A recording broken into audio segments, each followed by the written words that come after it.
Hello everyone, উল্টা লাইফস্টাইলে সকলকে স্বাগত জানাই। চলো, এই গরমে কার না আইসক্রিম খেতে ভালো লাগে, আবার সেটা যদি হয় আমাদের সকলের পছন্দের আমের আইসক্রিম, তাহলে তো আর কোনো কথাই হবে না। তো চলো, এরকমই একটা রেসিপি আজকে তোমাদের সঙ্গে আমি শেয়ার করব।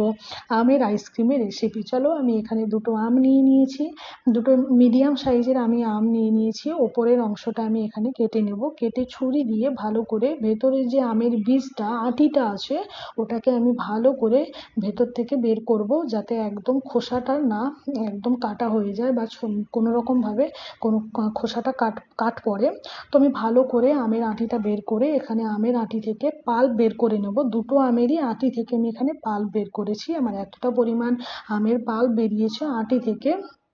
তারপরে আমি এখানে 6-7টা কাজু নিয়েছি, একটা দুধের প্যাকেট নিয়েছি, আর 6-7টা আমি কাজু নিয়েছি। তোমরা চাইলে এখানে আরও ড্রাই ফ্রুট অ্যাড করতে পারো, বাট আমার মনে হয়েছে যে এই 6-7টা কাজু নিলে এনাফ।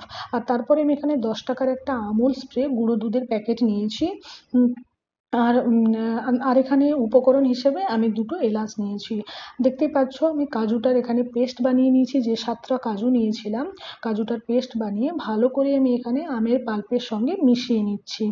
এখানে যে দুটো আটি থেকে আমি পাল্প বের করে আগে থেকে রেখেছিলাম, তো ওর মধ্যে আমি ভালো করে এই কাজুর মিশ্রণটা, কাজুর পেস্টটা মিশিয়ে নেব। আর এই যে দুটো আমের খোসা, এই দুটো আমের খোসাকে আমি ফ্রিজের মধ্যে, ডিপ ফ্রিজের মধ্যে রেখে দেব, যাতে একটু টাইট হয়ে যায়। আমার এদিকে উপকরণটা বানাতে বানাতে যাতে এদিকে খোসাটা একটু টাইট হয়ে যায়, কারণ যখন আমি আটিটা বের করেছিলাম তখন একটু আমটা একটু মানে নরম হয়ে গেছিলো। তো এই জন্য আমি যখন মিশ্রণটা দেব তো অতটা ভালোভাবে হবে না, তার জন্য আমাদেরকে এই খোসাটা একটু ডিপ ফ্রিজে রেখে টাইট করে নিতে হবে, তাহলে আরও ভালো করে ওর মধ্যে দুধের মিশ্রণটা দিতে সুবিধে হবে। তো এদিকে আমি একটা কড়াইয়ে এখানে প্যাকেট দুধটা ঢেলে নিলাম। একটা কড়াইয়ের মধ্যে আমি প্যাকেট দুধটা ঢেলে নিলাম এবং এটাকে আমি ভালো করে ফুটিয়ে নেব, এবং যতক্ষণ না একটা ঘনত্ব আসে ততক্ষণ পর্যন্ত আমি এটাকে ফোটাতে থাকবো। তো দেখতেই পাচ্ছ আমি এখানে দুধটা দিয়েছি, দিয়ে এখানে ফোটাতে থাকছি। দুটো এলাচ আমি এখানে দিয়ে দিলাম। তারপরে আমি এখানে যে 10 টাকার যে আমুল স্প্রের যে গুঁড়ো দুধের প্যাকেটটা নিয়েছিলাম ওটাও দিয়ে দিলাম। এখানে আমুল স্প্রেটা দেওয়ার পরে, গুঁড়ো দুধটা দেওয়ার পরে ভালো করে এখানে নাড়তে হবে, না হলে ওটা দানা দানা হয়ে যাবে, যেটা ভালো লাগবে না, আর নিচে বসে যাওয়ার চান্স থাকে। তো আমি এখানে ভালো করে নাড়তে থাকবো। তারপরে গুঁড়ো দুধটা একটু ভালোভাবে মিশ্রণ হয়ে গেলে আমি এখানে পরিমাণ মতো চিনি দিয়ে দিয়েছি। আর তারপরে যে আমের পাল্পটার সঙ্গে আমি কাজু মিশিয়ে রেখেছিলাম, কাজু পেস্টটা অ্যাড করে রেখেছিলাম, তো আমি ওটাকেও ভালো করে এখানে দুধের মধ্যে দিয়ে দেব। এখানে দেখতে পাচ্ছ আমি ভালো করে দুধের মধ্যে ওটা দিয়ে দিলাম। দিয়ে এবারে সুন্দরভাবে নাড়তে থাকবো যতক্ষণ একটা ঘনত্ব আসে, যে ঘনত্বটা আমি চাই সেরকমভাবে একটা ভালো করে একটা ঘনত্ব আমি এখানে করে নেব। ভালো করে নাড়তে নাড়তে আমি এখানে ফুটাতে থাকবো। দেখতে পাচ্ছ আমি কন্টিনিউয়াসলি নাড়তে থাকছি, তার কারণ নিচে লেগে যাওয়ার চান্স থাকে। তো মিডিয়াম ফ্লেমে আমি ভালো করে এখানে নাড়তে থাকবো, এবং এই মুহূর্তে আমার একদম রেডি। আমি এইরকমই একটা ঘনত্ব চেয়েছিলাম।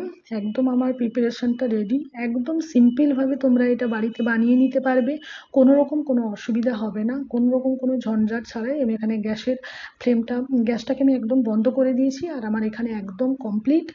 এই মুহূর্তে তোমরা কিছু ড্রাই ফ্রুট কুচি কুচি করে এখানে দিতে পারো, বাট আমার কাছে অ্যাভেলেবল ছিল না, আমার মনে হয়েছে যে এটাই এনাফ।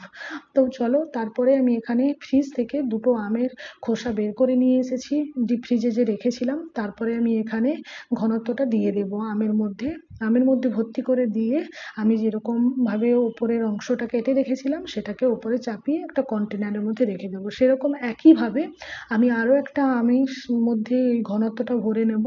ভরে আমি ওপরের অংশটা ভালো করে চাপা দিয়ে কন্টেনারের মধ্যে রেখে দেবো। আর বাড়তি যেটা হয়েছিল সেটা আমি আরেকটা এমনি ছোট পাত্রের মধ্যে করে রেখে করে নিয়েছিলাম।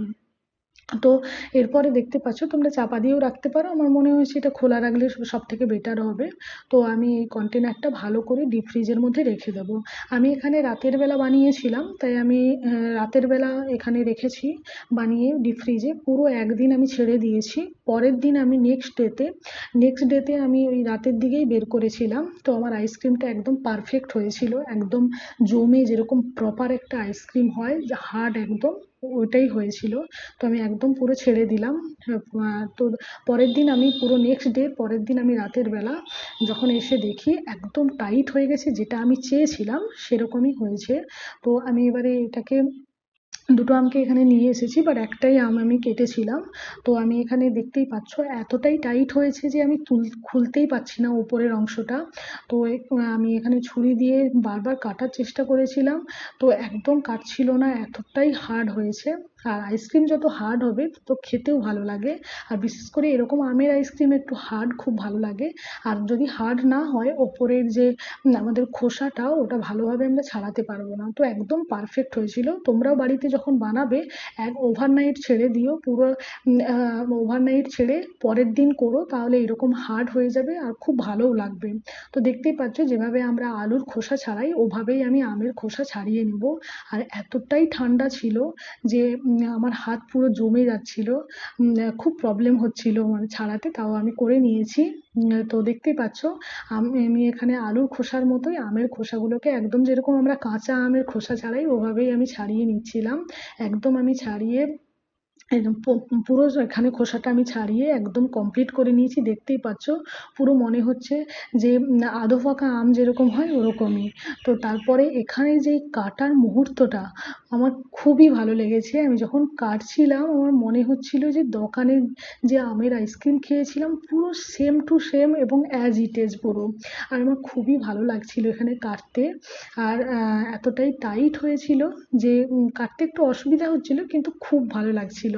আর খেতে খেতে তো দুর্দান্ত হয়েছিল। তোমরা বাড়িতে বানিয়ে দেখো, খুবই খুবই টেস্টি হয়েছে। আর এতটাই টেস্টি হয়েছিল যে একটা খাওয়ার পর ভাবছিলাম আর একটা কাটবো না, বাট ওটাও কেটে খেয়ে নিয়েছি, এতটাই ভালো লাগছিল। তো তারপরে একে একে করে আমি স্লাইসগুলো তুলে নেব, এবং পুরো অ্যাজ ইট ইজ দোকানের মতোই হয়েছে। তো তোমরাও বাড়িতে এরকম সহজভাবে বাড়িতে আমের আইসক্রিম বানিয়ে এই গরমে খেয়ে আমাকে অবশ্যই কমেন্ট করে জানিও কেমন হয়েছে। আমার তো এক্সপিরিয়েন্স খুবই ভালো হয়েছে, ফার্স্ট টাইম, আর আমার খুবই ভালো লেগেছে। তাই ভাবলাম তোমাদের সঙ্গেও শেয়ার করি। তোমরাও তাহলে ঝটফট বাড়িতে বানিয়ে ফেলো আমের আইসক্রিম এবং আমাকে কমেন্টস